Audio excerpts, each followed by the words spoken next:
یہ میری خوش قسمتی کہ میں حضور کا امت ساری زندگی اس کا شکریہ ادا کرتا رہوں تو کہ شکر ادا ہم حضور کی امتی نبی انتظار کرتے رہے، نبی منتظر رہے۔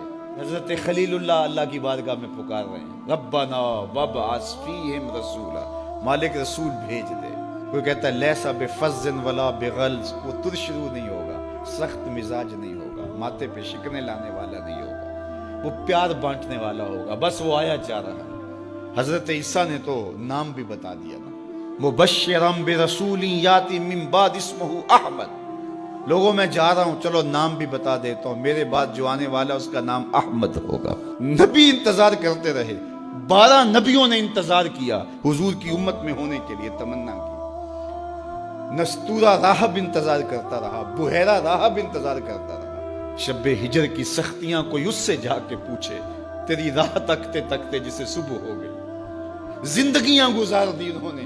سلمان فارسی کی کہانی سن لو، مجوسی کے بیٹے تھے، حق کی طلب میں نکلے، باپ نے گھر سے نکال دیا، ایک پادری کے پاس جا کے رکے، زندگی بھر اس کی نوکری کی۔ جب اس کا آخری وقت آیا، اس نے کہا میری تدفین کے بعد غموریا چلے جانا، وہاں کا پادری خدا رسیدہ ہے، تجھے اس سے کچھ مل جائے گا۔ کہتے میں وہاں سے غموریا آ گیا، پھر اس پادری کی ساری زندگی خدمت کی۔ جب وہ مرنے لگا تو اس نے کہا کوئی ایسا شخص نہیں ہے جس کے پاس اب میں تجھے بھیجوں، لیکن نبی آخر الزماں کے ظہور کے لمحے آ گئے، تو یہاں سے یثرب چلا جا، وہ اس نبی کی ہجرت گاہ ہوگی، تیری زندگی سنور جائے گی، تو نے بڑی محنت کی ہے، بڑی نوکری کی ہے میری۔ کہتے میں نے اس کو کہا کہیں ایسا نہ ہو میں دھوکہ کھا جو مجھے کوئی نشانی بتا دے۔ اس نے کہا 3 نشانیاں، ایک صدقہ نہیں لے گا، دوسرا ہدیہ رد نہیں کرے گا، تیسرا 2 کندھوں کے درمیان مہر نبوت ہو۔ کہتے ہیں میں نے اس کی تدفین کی، یثرب کی جانب جاتے ہوئے ایک قافلے میں شامل ہو گیا، انہوں نے مجھے پکڑ کے اپنا غلام بنا لیا، لیکن میرے پہ مہربانی یہ کی کہ مجھے بیچا جا کے مدینے میں۔ ایک یہودی نے مجھے خرید لیا، میں اس کے باغ میں گوڈی کرتا تھا، کام کرتا تھا، کھجوریں توڑتا تھا، لیکن میں انتظار میں تھا کہ کبھی وہ نبی آخر الزماں آئے تو مجھے دید ہو، کبھی عرش پر، کبھی فرش پر، کبھی ان کے در، کبھی در بدر۔ غم عاشقی تیرا شکریہ، میں کہاں کہاں سے گزر گیا۔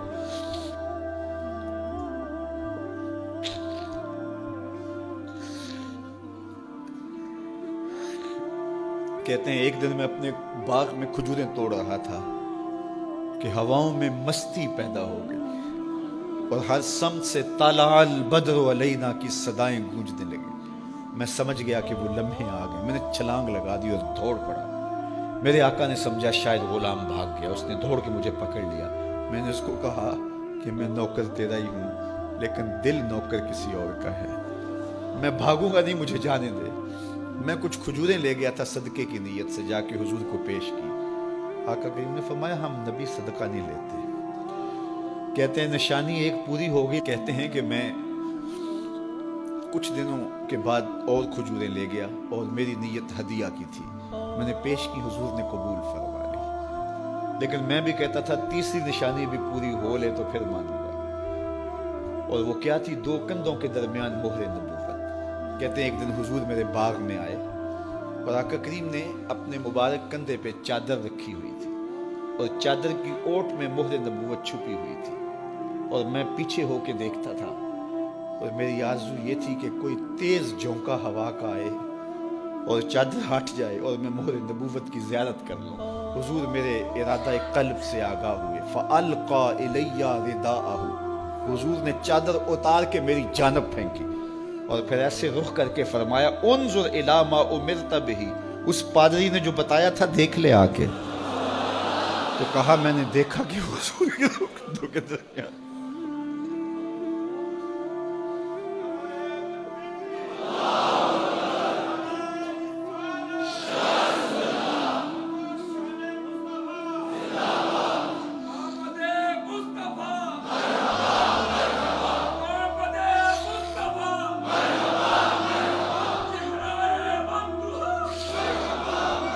شب ہجر کی سختیاں کوئی اس سے جا کے پوچھے، تیری راہ تکتے تکتے جسے صبح ہو گئی۔ ہم نے تو کوئی انتظار نہیں کیا نا، ہم نے تو کوئی دکھ نہیں سہا، ہم سوئے تھے مقدر جاگ اٹھے، ہمارے والد مسجد سے مولوی صاحب کو بلا لائے، انہوں نے کان میں آ کے کہا مبارک ہو تو حضور کا نوکر بن کے آ رہا۔ میرے والد گرامی ایک شعر جھوم کے پڑھا کرتے تھے، محمد جانے جانا ہے پیغمبر ہو تو ایسا ہو، رسولوں کی بشارت سے مبشر ہو تو ایسا ہو، امر توقیر کا سب کو موقر ہو تو ایسا ہو، کیا ہم کو غلام ان کا مقدر ہو تو ایسا ہو۔ میں اپنے مقدر پہ قربان نہ جاؤں، آپ اپنے مقدر پہ نثار نہ جائیں، ہمیں وہ نبی ملا جو نبیوں کا نبی ہے۔ بنو سعد کے مقدر بھی جاگ اٹھے، اللہ اکبر، کیا وہ خوش نصیب وادیاں تھی، کیا وہ خوش بخت پہاڑ تھے بنو سعد کے، جہاں حضور نے زندگی کے ابتدائی سال گزارے۔ اللہ اکبر۔ حضرت حلیمہ سعدیہ کہتی ہیں جب میں حضور کو گھر لے گئی تو میرے گھر میں روشنیاں آ گئیں، باقاعدہ عورتوں نے کہا حلیمہ تو اتنی امیر ہو گئی ہے رات کو بھی دیا نہیں بجھاتی۔ بڑے امیر کبیر گھرانوں میں بھی رات کو لوگ دیا بجھا دیا کرتے ہیں، لیکن تو اتنی ہی امیر ہو گئی ہے کہ رات کو بھی تیرے گھر کا دیا نہیں بجھتا۔ تو حلیمہ سعدیہ نے کہا آؤ میں تمہیں بتاؤں میرے گھر میں دیا کون سا روشن۔ باقاعدہ ہم جولیوں کو بلایا، پالنے میں حضور تھے، اشارہ کر کے کہا ما کننا نحتاج الی السراج من یوم اخذناہ، جب سے یہ پیارا گھر آیا ہے میں نے سارے دیے توڑ دیے، دیے کی ضرورت نہ مشعل کی حاجت، عجب روشنی تو نے پائی حلیمہ، بڑی تو نے توقیر پائی حلیمہ، بنی تو محمد کی دائی حلیمہ۔ کہا ما کننا نحتاج الی السراج من یوم اخذناہ، جب سے یہ پیارا گھر میں آیا ہے میں نے سارے دیے توڑ دیے۔ جہاں روشنی چاہیے ہوتی ہے حضور کو اٹھا کے اس کمرے میں لے جاتے ہیں، وہاں انوار پھیل جاتے ہیں، روشنیاں پھیل جاتی ہیں، کیسے اجالے پھیلے، کیسی روشنیاں پھیلے۔ حلیمہ دا چھپر کھجوری دے تھلے، حوراں وچھالے نوری مسلے، فرش تو عرش تک پہ گئی دہائی، حلیمہ نے لٹ لئی خدا دی خدائی۔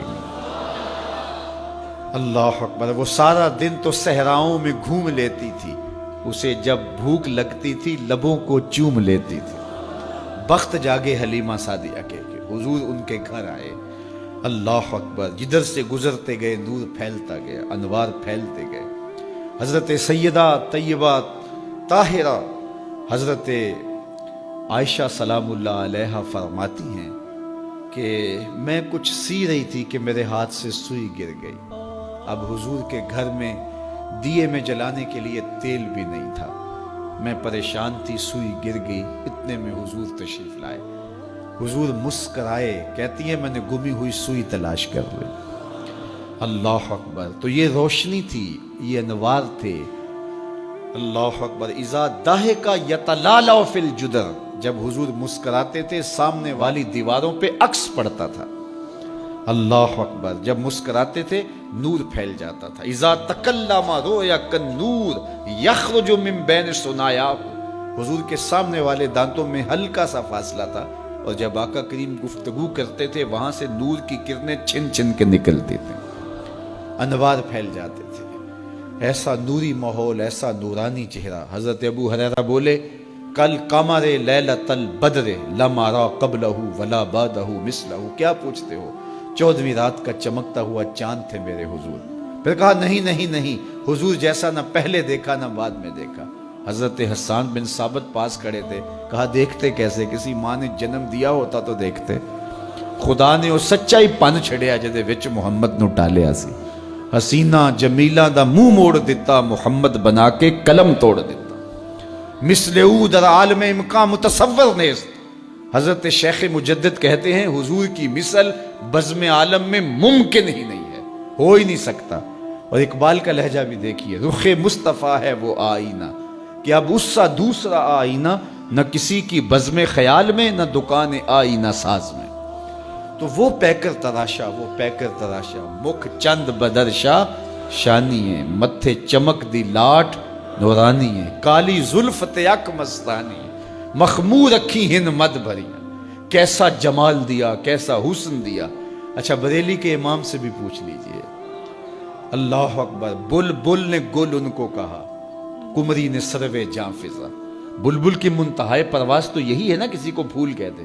بلبل نے گل ان کو کہا، کمری نے سروے جاں فضا، حیرت نے جھنجھلا کر کہا یہ بھی نہیں وہ بھی نہیں. خورشید تھا کس زور پر، کیا بھر کے چمکا تھا قمر، بے پردہ جب وہ رخ ہوا یہ بھی نہیں وہ بھی نہیں. وہ حسن دیا وہ جمال دیا اللہ نے اپنے